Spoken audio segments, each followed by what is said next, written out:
I'm Bill Kristol, editor-at-large of The Bulwark, here, joined again by Ryan Goodman, professor of law at NYU, co-editor of the invaluable website Just Security. And we're going to discuss the Epstein case today, which we've both been following. Not exactly our natural, I guess, in your not what you specialized in over the years and decades in terms of international human rights law and national security law, but important. So, and you've given it quite a lot of attention and have some very good resources actually on your website for timeline and so forth on it. So, anyway, Ryan, thanks for joining me again here on. My pleasure. Looking forward to the conversation. And just to be clear, since things could change, this is midday on Sunday, December 28th. So I thought we could discuss what we've learned. It's amazing. It's only 9 days since they began the release. Feels like it's been kind of a long time. A week ago Friday. And what we've learned from the documents we've seen, what we might learn, but also what we've learned about how DOJ is handling all this. So what have we learned? What surprised you? So I guess what surprised me is how little we've learned over 9 days. That we were supposed to have had all the documents at once. That's what the law required. Right. And I guess, and we'll talk a little bit, I guess that my surprise is also the way in which DOJ is handling this in some respects and Congress in response to it. But in terms of major revelations, there are, I guess I think of them as very few and far between. And I think that goes to the next part of our conversation about what the DOJ is doing. But to me, the major revelations are that the DOJ thought that they had 10 co-conspirators at least. That's from some of the documents around the time of the case against Epstein in New York. That we don't know. So that's about 2019. Yeah, so it's like 2019, and we don't know what they exactly meant by co-conspirators. Some of them are certainly like Ghislaine Maxwell and then wealthy businessmen in Ohio, and so they fit the profile of what I think people would immediately think. Others, I'm just not sure what's behind those redactions, because there are other documents that clearly indicate that the DOJ sometimes calls somebody or the FBI, a co-conspirator who also themselves might have been a victim at some point. So, and that's a difficult category with respect to the potential, the way in which this scheme worked, that Epstein and Maxwell would recruit young girls as victims and then have them recruit other girls. And that's part of the problem. So that we don't know what that 10 exactly includes. But the fact that they had 10, the fact that there are sitting in the DOJ and FBI files, prosecution memos, and an 86-page memorandum on the co-conspirators that was as fresh as December of 2019 after Epstein's death. The fact that that exists is new and potentially very important. One of the maybe most important things. And then it was not new that Donald Trump had traveled on Epstein's plane 8 times over a particular period, which included the period that Maxwell was charged for. But what was new in that is that it was a surprise to the FBI agent at the time that on one of the planes it is just Jeffrey Epstein, Donald Trump, and a 20-year-old young woman whose name is redacted. That's, I think, significant. If you just imagine what that would be like to be on the plane with a monster of the nature of Jeffrey Epstein, who is doing everything pretty openly on a plane with him and a 20-year-old girl. So that's the second part. And that also on one of those planes, it's a 2 plane rides. It's Donald Trump with Epstein, and then others, including potential witnesses for the Ghislaine Maxwell prosecution. And that's kind of bad too, in a sense, for the president. So that was new. And I thought that was revelatory, but that's pretty scant, given what I think is still coming. Yeah, but as you say, one of the emails does point to these prosecution memos and material from the let's call it 18, 19, really, I guess 2020 into the arrest of Maxwell and her prosecution, 2021 timeframe. And we've seen almost nothing there. We've seen the email referring to these documents, but we haven't seen these documents. Right. those documents are not being provided. And I think it's something to underscore for people. According to the letter that the Deputy Attorney General Todd Blanche sent to Congress, it sounds like the DOJ's position is currently that they will not provide those documents because they are part of the deliberative process. And that is, I think, fair to say, in direct and flagrant violation of the Epstein Transparency Act, because the act says give us all documents except for a very narrow exception, and included in all are the very kinds of documents that are listed there that are deliberative process documents like prosecution memos and the like. So I think that, to me, that's the one that should have all the sirens on it. I agree that, and with those who think that there's also another serious concern that the DOJ has violated the deadline of the statute. But in terms of the fundamental information that needs to be provided, that's the clash that I think is coming. Interesting. I mean, I guess the other two sets of, so that's the sort of, let's call them the internal DOJ documents, which seem to be very substantial, Yeah. detailed, and to list names of, we're not sure who the co-conspirators are, but in some cases, pretty obviously men who took advantage of the girls and were knowing collaborators with Epstein. Others, we don't know all of them. We don't know. There are 10 mentioned. We don't know if there are others in other documents and so forth. So that's one set of documents.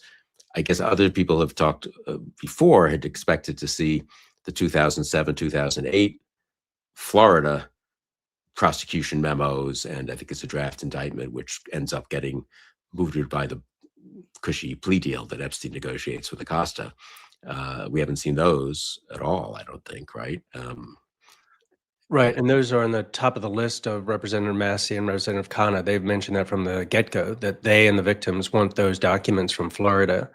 And I think that, if anything, I would just advise them in a certain sense to update their list, because Right. they emphasize that a lot. And I agree that those are very important documents from Florida in 2007, 2008, but update it with the ones that now we know of as of December 2019.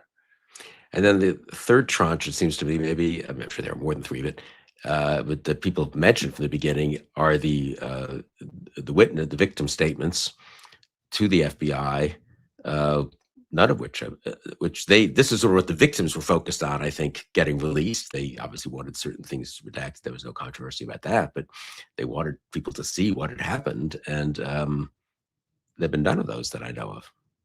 Yeah, and I think those are, on the tippy top of the list as well of what needs to be revealed. And Julie K. Brown, the terrific Miami Herald reporter in this space, has pointed out that the release includes photographs of the taped recording, of the audio tape of the recording with the victims and survivors giving their testimony to the FBI, but not the actual transcript. And on top of that, the victims themselves have asked the DOJ for their own 302s. And as of Thursday night, last time I've heard about it, but one of the survivors said, we haven't heard from the FBI and we haven't gotten our 302s. So it's not just the public, but they themselves haven't received them. And I think that kind of is one of the many indications of what games the DOJ is currently playing. So the 302 being the FBI account of the interview with the victim, is that right? Or the witness? Yes. No, those are, I mean, there's been so much focus, and understandably, and some of it's interesting actually, about the particular redactions, these photos, these names and certain documents.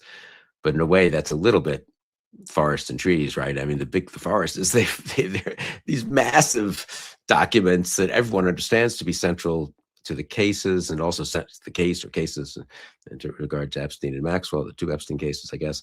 But also very much what was on everyone's mind in this debate over the last several months and years, for that matter.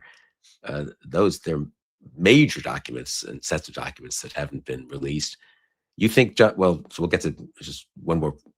Well, yeah, I mean, just one more. I want to get to what Justice is up to, therefore. But even some of the redactions of the photos. I mean, there's the one that Julie Brown called attention to that others have noticed too. That apparently one of the emails, I guess, from 2020 maybe, mentions that when they arrested Bannon on other charges, his phone had a photograph of Trump and Maxwell together.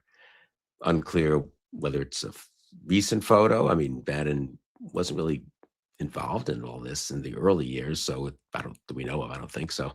Presumably, it's in the kind of post 2015-ish time frame that Trump may have seen Maxwell, or it's a photo, maybe of a photo that Epstein had. Who knows, right? I mean, it could be, I guess, a lot of things. But that's redacted from the.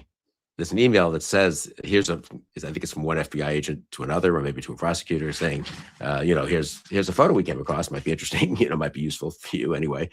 And then that's redacted. What are the possible grounds for redacting that? I mean, it's a photo, so far as we know, of Trump and Maxwell. I can't imagine any grounds under the Epstein transparency law that would allow for the redaction of that photograph. It's in defiance of the law. And it's just exactly as you described. It's like the entire document is there, but for the name of the U.S. official or low-level official, which could be understandable. And then, there's just this bracket, there's this area of the email that's redacted out. It's just purely black, and it seems to be the photograph. The the only way in which I can imagine it, and also because the Epstein law says specifically nothing can be withheld or redacted on the basis that it might be publicly embarrassing to an individual. And the place that I would go in my thinking about this is the following: that in Todd Blanche's letter to Congress about what was being redacted and withheld, and I think it's great to keep those as two separate categories. Redacted is an existing document that has been released, but they excise some of it, and withheld is they're not even going to release the document or the information whatsoever. So I think it's very important that people think about both. But he does say that they're not going to release the information that is permitted by the Epstein Act, and then he says, and the Privacy Act. And that to me raises alarm bells, because there's no need for the Privacy Act for the very specific information that is allowed to be redacted, which is the victim and survivor name and identifying information. That's under the Epstein Act itself. You don't need the Privacy Act. The way the Privacy Act does often operate is for people who might be implicated in an investigation by being named as a potential subject, or by being named as a potentially implicated or involved with the target of the investigation. And I've always worried from the very moment of reading that letter from Blanche to Congress that was being used to hide information about other men implicated in Epstein's crimes. So what could be the possible explanation for redacting the image of Maxwell and Trump? Maybe it's a Privacy Act or something. I don't know what went on with that. And what's also dysfunctional right now is you would think that could cause enough outrage on the part of Congress to say release that, because there's no justification under the act, and force the DOJ to say something about why it's not there. Hope and they might hide behind that there's a whole lot of incompetence going on in their end, in the ways in which this is being done and handled in the releases. But let's get to the bottom of that. And I think that why we don't see that from Congress is there is bipartisan pressure to release. But I think obviously the Republican side stays away when anything might directly implicate Trump, and then that image obviously directly implicates Trump. I mean, I tried to think about, there could be a third person in the image who should be redacted, but they could have redacted. There are many photos they've released where they redact individuals and not the whole group, right? So again, It's very hard to see why Maxwell or Trump don't get released, and it does make one wonder. Right, and to put a finer point on it, how is it possible that President Clinton and Maxwell in a pool can be released, and Maxwell and Trump on Bannon's phone can't be? It's not defensible. That's a good way of putting it. I mean, I'm struck. There's the Privacy Act, and then there are these routine. Doesn't Blanche say in a couple of the letters just sort of doesn't he allude to other things that maybe in some cases would be legitimate grounds for not releasing stuff, but clearly are intended to be overridden by the Epstein Transparency Act, kind of attorney-client privilege. I don't even know what deliberative process, the various terms of art, I suppose, in the legal world. And it's interesting because even he does mention them in the letter, and even in the letter, there's in some ways an admission, because he's citing to federal case law And the federal case law is suggesting that those things don't have to be given to Congress unless it's clear that Congress wants them. That's actually what the case law is saying. I So see. there's even an admission that if Congress really wants it, they get it. But then you have to interpret the law not to necessarily do that unless Congress is explicit. I cannot imagine a court, any judge, coming up against that law and thinking that Congress did not want that information. That's exactly what Congress said that they wanted. So, and they made the exceptions to what they wanted very explicit. So that's what he's playing with there, that I think he must know they will lose if this were to be litigated. And Senator Schumer has a bill that would allow for the Senate to litigate. And that's how that one would go. It would be like civil litigation over the release of the documents for failure to comply with the law. So that might be one path that we see in the future, but that's what's happening, I think, in that space.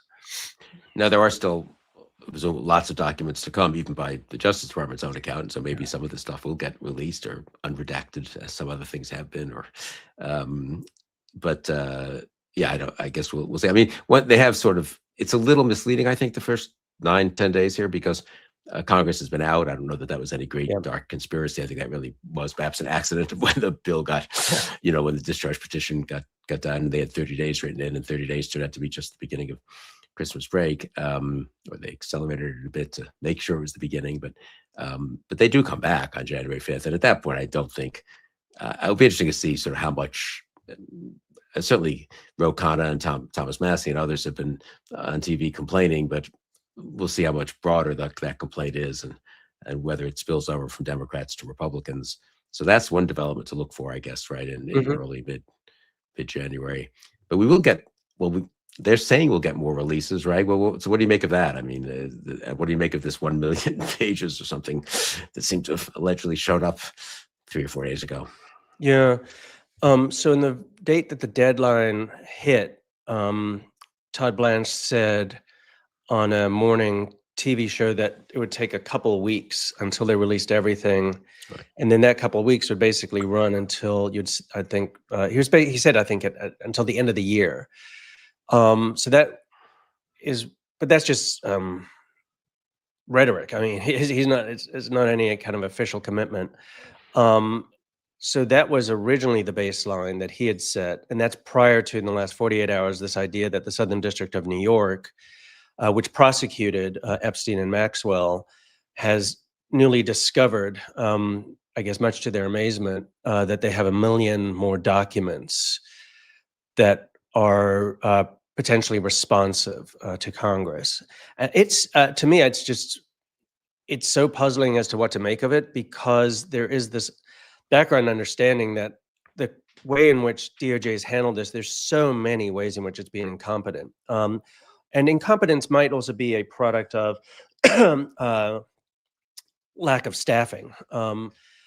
So what to make of the discovery of 1 million? It's hard to understand how you could discover 1 million documents from the very U.S. Attorney's Office that prosecuted the cases. So you've got to imagine that all of that is being very well filed. So I don't understand that at all. And I do not know, which way that could play out. It could be that it's part of the cover-up, and then maybe it's, I didn't want to go with the cover-up, or it could be that they'll use it to say, oh my, there's now 1 million documents. We are opening or potentially opening criminal investigations, and the Epstein law allows us to withhold information if there's an ongoing criminal investigation. It's just so unusual to see that happen. And I should add one more layer to it, which is, for those of us closely following, there's this letter from Pam Bondi several months ago to Kash Patel saying, in a pretty angry tone, but I could imagine Attorney General being, under normal conditions, angry about this in a sense. I demanded all the information come to me at Main Justice, and it hasn't from the FBI files. So I need you to ensure that it all gets delivered. It was strange how they did it, because it was all very public. But that's several months ago. And Josh Gerstein at Politico pointed out, like, just in terms of fraud, waste, and abuse, what an inspector general would even look into that. How could it possibly be that in late December 2025, they discover 1 million more documents that haven't been handed over to Main Justice? it smells of something rotten one way or another. Something is bad within the system. Well, and yeah, I mean, I think that Bondi letter to Patel is maybe late February when she's getting criticized for those ridiculous binders that she gave Yeah, conservative, podcasters and stuff, and she's pretending, oh, they didn't share everything, and I yeah, don't remember if SDNY is explicitly mentioned there, but everyone understood all along that there's presumably FBI Central, which would have a lot of stuff, and and then there's DOJ, Main Justice, which would have stuff, but then there's SDNY, which actually prosecuted both cases. I mean, the two late cases, and yeah. of course Florida as well. The idea that no one knew that, gee, there'd be a lot of files at SDNY. Gee, someone should be going through this, and then they kept saying we're going through everything. Then, of course, then there's the July 6th, this what I think of as the Stonewall memo, when they just tried Yeah. to go with the Stonewall strategy, which ended up falling apart. But which is, we've looked at everything, and there's nothing. No one has done anything that requires further prosecution. I mean, you literally. I mean, I think people just need to understand.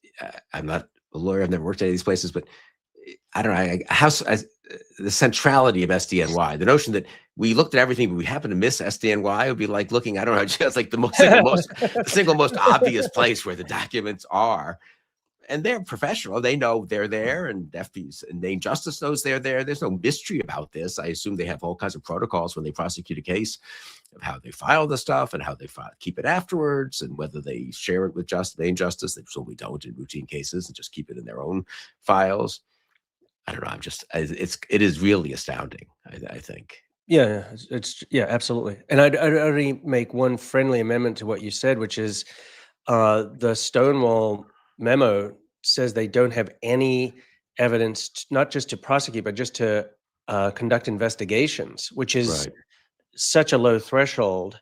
And one would think at the time, like, you're sitting on all the SDNY materials, and now we know. One could add to it. One could speculate this before, but there's an 86-page memorandum from 2019 on co-conspirators who can be charged, or on co-conspirators, and all that information, there's nothing to investigate, and we know enough of the allegations from the victims and survivors against some of them specifically named individuals, like former Prince Andrew. You can't open an investigation on that. It just something smacks of an unreality, and it's obviously, to me, it suggests a strong cover-up of a sense that they just wanted to deep six the whole thing, and like you say, it failed. Failed, and thank goodness it failed, for the rule of law and accountability and But they're, of transparency. course, trying in different ways, you might say, to Yeah. do mini Stonewalls or mini cover-ups. Now that the big one, so to speak, the giant Stonewall has crumbled a bit. I mean, I guess I am struck by that. The incompetence is always possible, and I'm sure true in some respects. But I do think the coverage is slightly, not yours, but others, slightly underestimates how much from the beginning they have not wanted to release anything. I mean, that is, once they thought of. I mean, they may have wanted to when they were running in 2024 when he Right. was president. But once they got in there, certainly once they started to look at things, or maybe even just think through things, or even just talk to Trump once or twice about it, their mode has always been release as little as possible, and maybe release it as unhelpfully as possible. And there are that takes different manifestations at different stages, so to speak, right? But nothing to see here. Oh, well, there are some things to see, but we do have to release it with these constraints, But Mhm. I just think that really, from a just common sense point of view, I would say you could prove this in court, but that's so obviously where they're coming from, I guess, is what I'm struck by. I completely agree. I also think it is just common sense, as long as one's just watching what's happening. And I'm also quite frustrated by some of the coverage, because some of the coverage is very explicit about, from mainstream news media and the rest, about, oh, here are the different explanations as to why it could take so long, and Yeah. the rest of it. And it's like, really? I mean, there's a frontal assault by Todd Blanche and the DOJ to say we are not going to release certain of the most vital information. It's not just like there's a lot of incompetence and things like that. There's a lot of noise going on, but that is just a very straightforward part of it. And like you say, common sense about just look at the pattern of behavior over time, from the including the inflection point of the Stonewall memo, and that's the true story. Yeah, I think that's important. I mean, I would say Blanche visiting Maxwell and then transferring her to the cushy prison facility is certainly another part of it, which again is slightly receded in a way to people's minds. It's just, okay, I guess that happened. Well, that's pretty astonishing, you know? And she's right. There's some, I don't know how we have this email. We have some email from her to someone about how nice it is there, and it's really much better. And, you know, and then Trump explicitly not ruling out a pardon. I just feel like people are being a little credulous about, you know, that there's any good faith, honestly, at this point. But I mean, Yeah. one question I have on this, again, I don't have any experience with this, is I also feel like the document dumps, the two I guess we've had, I don't know, you know, they're called, I guess my simple-minded way of thinking of it is they're presumably called Epstein files for a reason, because they're like files. I mean, Mhm. and I assume that the FBI, being a pretty well-organized organization, and SCNY and Maine Justice and Florida's Attorney's Office, the U.S. Attorney's Office down there, they have like files. And if they wanted to, I assume they could release a lot of it, not everything, maybe there's miscellaneous stuff, as files, 2007, 2008, 2019, you know, this person, that person, I don't know, all kinds of, you know, these days, modern computers, you can cross-index very easily, in fact, and they certainly do adjust at FBI know. I mean, and the idea that you're just dumping a bunch of photos and that we have no idea when they're from or where they're from, and God forbid they could organize them, that can't be the way they are being held. I mean, I guess it could be some of them, right? They have extraneous stuff comes in. It wasn't important. Someone looked at it and tossed it in a box, you know, so I literally, or the modern digital equivalent of a box somewhere, like you would on, you know, so it's Mhm. somewhere on the computer, it's in downloads, but it's not, you know, it's not in some file, but a lot, but they do have files, I guess, is we haven't, and that's what strikes me. We haven't seen any files, is the way I think of it. You know, we've seen a lot of random documents. Right, right. And for those, I guess there could be a number of viewers haven't done it themselves, but if you go to the Epstein library on the DOJ website, it's exactly as you describe it. It's just batches, like and here's our first batch, here's our second batch Right. through 8, and then under each one it's just like a bulleted file name, but the file name is just a number. So it's 0001358. And it's incredibly frustrating for the victims themselves, who are like having to go through each one and things like that. There's stories of that, which is just very painful to think about. But as you say, Bill, I mean, it cannot be that they don't have them computerized in such a way that they are at least, you know, identifiable from the very face of the file name. Like, what is this about? What kind of file is it? Is it a witness statement? Is it a photo exhibit that was used at trial? All sorts of things. Plus, date, you know, sortable by date, sortable Right. by individual, sortable by the Maxwell trial.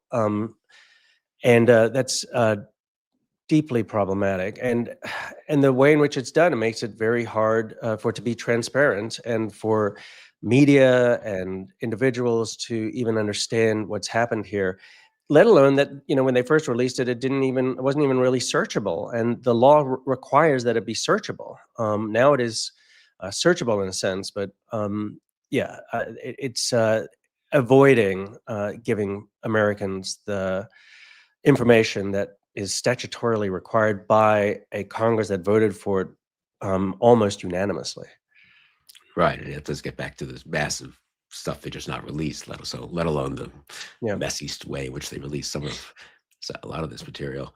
So what do yeah. you think? I mean, it's a very weird situation, honestly. You and I were talking before that we got on air here for a minute about, it's a little hard to, I felt in other situations, I've not, God knows I haven't known what's going to happen, but I've sort of known what the 2 or 3 or 4 possible paths were that would happen in cover-ups or in prosecutions. You sort of know, well, this could, you know, this could fail. This cover-up could fall apart here. I remember this in Iran-Contra pretty well when Mm, I was due in Washington, and, you know, it was clear what testimony was going to be crucial, and it was pretty obvious who was investigating, and kind of knew different directions it could go. Watergate, there were key moments. I don't know. I feel like here we've seen so little in a way.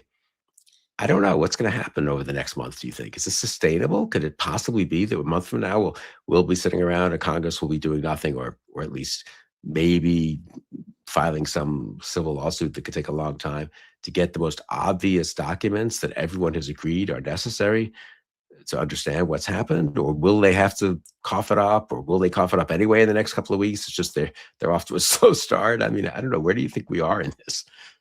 yeah, it's difficult to know. I do think that we'll have some of the core documents you would think within the next short while, days, weeks, on things like the 302 interviews of victims and witnesses with the FBI. Like that, it's not something that the DOJ has said that they can withhold. And traditionally, those are the kinds of documents that would be publicly released, especially post an investigation. And so I do think that that's coming, and it does seem to me that that could be very powerful in the sense of naming names, getting to the bottom of who are the other co-conspirators and men involved in this sexual trafficking and sexual abuse of minors. To me, I think that might be that's on the horizon, and I think that will shake the foundations, because that's, I think, a large part of the national interest is that accountability, and that's what the victims and survivors want, and they are demanding it very forthrightly. So I think that's a piece that will drop, and it sounds like, what is the basis for the cover-up? What are they trying to not disclose? I think it could be in there. So I do think that that's why, over the last few days, last 24, 48 hours, President Trump again has now almost suggested that DOJ should not abide by the statute and release the information. It's like, why? What is he afraid of? Is a very key question. So I think that to me is going to shake loose. What's difficult to know is how it shakes loose on the other pieces, which is these prosecution memos, the 86-page memorandum from December 2019 of co-conspirators. That one, I think, that has to be forced, and that requires Congress keeping their eye on the ball of the withholding of information, not just the redaction of information. So I think that, to me, is key. And then the other is, just so we maybe put this on the surface as well, the way in which the DOJ has handled the release of information, to me, is playing political games. I've spoken to some of the survivors. They think so too. So I think it's very morally abhorrent in that sense as well, let alone illegal. But, the idea that what is being released, first day of release was just like designed, choreographed. It was about Bill Clinton, with images of Bill Clinton.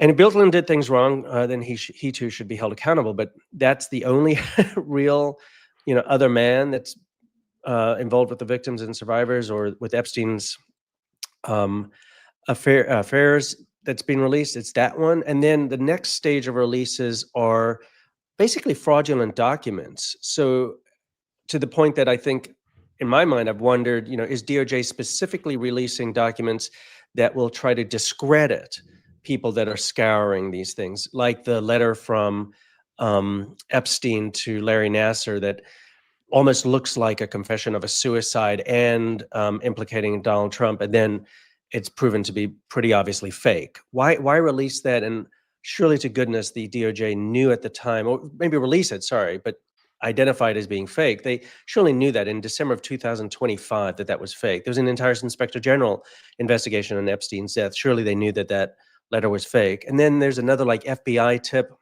I'm not even going to speak the allegations because I think they're just bogus, but it looks like it's implicating Donald Trump.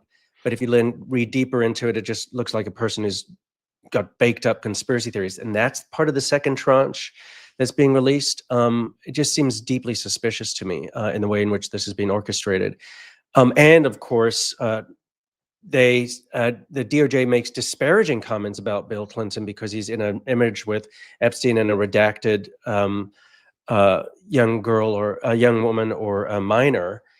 And DOJ says, haha, that's suspicious, when it's obviously not necessarily, because they over-redacted with anybody who could have been an Epstein victim. And then in sharp contrast, they make a statement that sounds like they're the lawyers for Donald Trump personally, saying how, this is non-credible information about the president, et cetera. So I think that the way in which this is being carried out is I'll use one word, I guess, a disgusting political game over the lives of survivors and victims who have been incredible in their historic success of getting this law passed, seeking transparency, let alone accountability. Yeah, the survivors, I think, are the underestimated as a force by the kind of conventional people covering it. They're used to covering Congress and lawyers and so forth, and they're interested in the back and forth. the moral force and political power really of the survivors saying, wait a second, where's my 302? Wait a second, where's the prosecution memo? Wait a second, I want the names of the people who were involved in this, not just Epstein's name or something. That could be very powerful over the next month or so. I do think my only, again, friendly amendment to use your term of what you were saying is I think it's unlikely but not impossible that they try to go at some point pretty explicit Stonewall. That is, I don't really think I'm not so maybe they'll just say at some point, I'm sorry, we look closely at this and we believe that a correct interpretation of the law is we can't release the prosecution memos, the 302s, this, that, we can't unredact anything more. Here's a bunch of stuff that's unimportant and, like what we've seen so far. And thank you, we're done. And sue us. Now, that could happen. That's happened before. Watergate had a version of that, right? They had to go to Supreme Court to get everything, the most damning stuff. I don't know how the legal system would work that. I don't know if they could be congressional majorities to sue. I don't know how quickly that could happen. I don't know if Congress could use other authorities to compel justice to do certain things. They obviously have a lot of, if they wish to do so, they can make executive agencies do a lot of things by withholding funding and other kinds of things, holding people in contempt. But anyway, I feel like I think the muddling, they seem to have adopted the strategy so far of pretending to sort of go along while being very reluctant to go along and putting a lot of obstacles in the way of going along. And that's probably the safer bet that's kind of the path they're on. But I don't know. I don't rule anything out. The degree to which they do not want to release stuff is, I guess I always come back to that, it's the simplest, it's the Occam's razor explanation of a lot of what they're doing. And as you say, I think very importantly, the degree to which they seem affirmatively to be happy to muddy the waters. Yes. It's not just kind of, they're being very, very tightly held, they're throwing out the stuff that's not, real to make it harder to tell. Yep. And according to the survivors, also not in communication with them. Right. Isn't that amazing? If you want to release stuff, you talk to the people, right? I mean, Yep. Yeah. So I think Occam's razor is right. Yeah, and just to add, I mean, finish. Close this up here. Yeah. Well, I do think that Congress has a number of different tools, and the tools are censure of the Attorney General, potentially the Deputy Attorney General, since he has become almost the point person for it. Censure, resolution that says that they're in contempt, impeachment resolution from the House of the Attorney General and potentially Deputy Attorney General, filing in court, criminal referral, but that would potentially be enforceable in the future. And there are those former federal prosecutors who have said that what they're currently doing, if they are truly deceptively not releasing information, and it is in fact a conspiracy not to comply with the law, that would be a crime. Representative Massey has identified some of the criminal statutes that would apply, and then filing civil litigation in court under civil contempt. And I think that's basically the range. There's also this idea of inherent contempt, which was raised by Massey and Khanna. Originally, I think that one's just a minefield in a sense. So I think that one's a bit of a distraction. Maybe I'm wrong about that, but that would mean Congress imposes its own penalties, financial or otherwise, on the wrongdoers, like the Attorney General. And there's good argument that Congress has that kind of authority, but just hasn't been used over a century. But I think that's part of the range. And I think that it requires, and some of the litigation definitely requires, either a full committee or a chamber of Congress to act. Individual members of Congress do not have standing, essentially, to bring those suits. And it's important for people to understand that, because that's part of the politics here. So I think that, and then, as you said, Bill, they could start to restrict the funds that go to the DOJ for different purposes.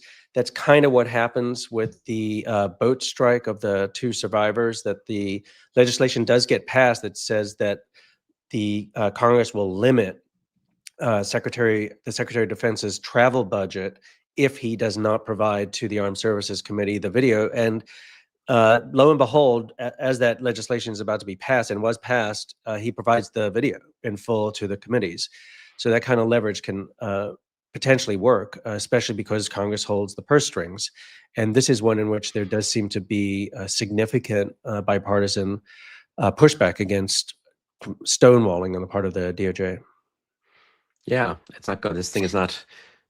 Maybe they'll release everything in 2 weeks, and we'll know a ton, and that'll be sort of the culmination of it. But it feels more like we're looking at a fairly drawn out process here. But there's a lot of pressure. I mean, if one believes in the transparency and in finding out what the truth here, the good news is there are a lot of people pushing for it, and I think the momentum is on their side. It has been on their side for a while now. Obviously, the original Stonewall didn't work. That's pretty important, I think. But the history suggests that when that crumbles, it's a little hard to build these later intermediate Stonewalls, so to speak.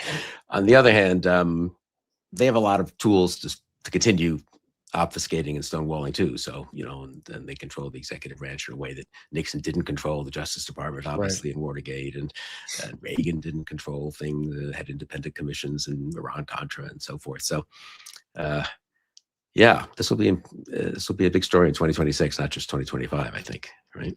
Absolutely. I think it's going to be a really important moment. And just to also note, public survey data seems to strongly suggest that Americans, by large majorities, want this information out there. So I think that it's a real clash and an important reflection of where we are as a democracy if it doesn't get done. Interesting. Yeah, that's really true. Ryan, this has been terrific. I think it's been very helpful for me, and I think clarifying for people who are watching or listening. So thank you for taking the time on this Sunday, and we'll be back to discuss things maybe. Well, we'll see when we have real new information. Maybe it could be as soon as a week or two from now, maybe a month from now. But Ryan Goodman, thanks for joining me today. Thank you so much. Really appreciate it.